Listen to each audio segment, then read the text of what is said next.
Hare Krishna. So welcome all of you. Thank you so much giving me so much love.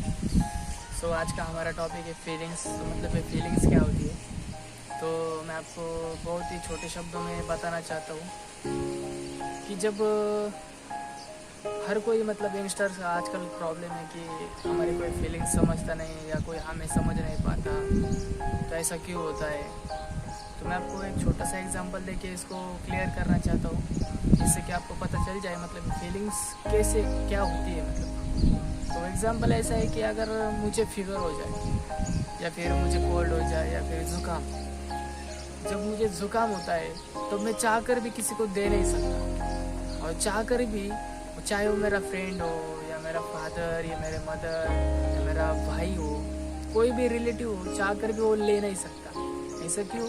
क्योंकि जो जुकाम हुआ है मुझे हुआ है और वो इटरनल हुए है, जो अंदर से होता है वो। तो इसी तरह से हमारे फीलिंग्स होते हैं जो अंदर से होती है, मतलब अंदर होते हैं हमारी फीलिंग्स। तो बाहर का व्यक्ति है वो तो बस हमें बाहर से देखता है, अंदर से नहीं देख सकता, क्योंकि उसके पास वो शक्तियाँ नहीं है। वो तो नॉर्मली हम जैसे है वैसे ही है। तो जो हम फील करते हैं, वो जो पेन या जो कुछ भी आपके विचार हो जो हम फील करते हैं या उसे सोचते हैं कि मुझे सैड फील हो रहा है, कभी कभी हैप्पी होता है, कभी कभी बोर होता है, तो ऐसा होता है। लेकिन मैं बताना तो चाहता हूँ, लेकिन कोई मुझे पूरी तरह से समझ नहीं पाता। तो सिमिलरली जैसे आप हो वैसे वो व्यक्ति है ना, तो वो कोई व्यक्ति के पास कोई शक्ति है जाके मतलब आपको जान सके कि अंदर आपके क्या चल रहे हैं। It is impossible. सो इस भौतिक जगत में हम देखते हैं कि हम लोगों को बताने की कोशिश करते हैं, लेकिन वो हमें समझ नहीं पाते। या फिर बहुत कम लोग होते हैं जो फीलिंग्स को समझ पाते हैं, बहुत कम होते हैं और रेयर होते हैं जो फीलिंग्स की केयरिंग करते हैं हमारे।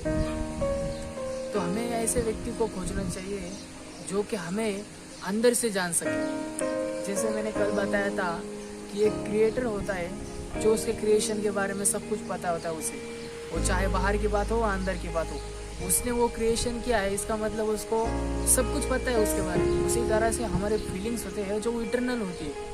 तो इटरनल चीज़ जानने वाला जो होता है, जो इटरनल हमारी जो बातें हैं वो जान सके, ऐसे व्यक्ति को हमें खोजना चाहिए। तो जब हमें दुख होता है या कुछ प्रॉब्लम होता है, बहुत ही संकट में जब आते हैं, तब हमें एक ही व्यक्ति मतलब हम एक ही व्यक्ति के बारे में सोचते हैं या फिर एक ही व्यक्ति के पास हम जाते हैं जो कि भगवान है।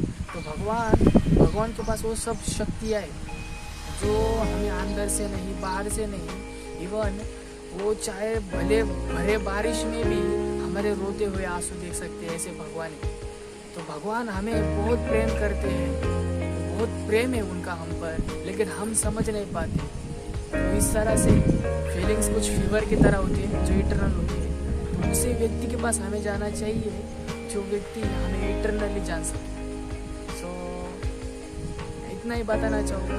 और देखिए और सोचिए इसके बारे में कि ऐसे व्यक्ति को खोजिए जो अंदर से हमें जान सके, पूरी तरह से जान सके, और अंदर से हमें जो सेटिस्फेक्शन चाहिए वो सेटिस्फेक्शन दे सके। So thank you so much.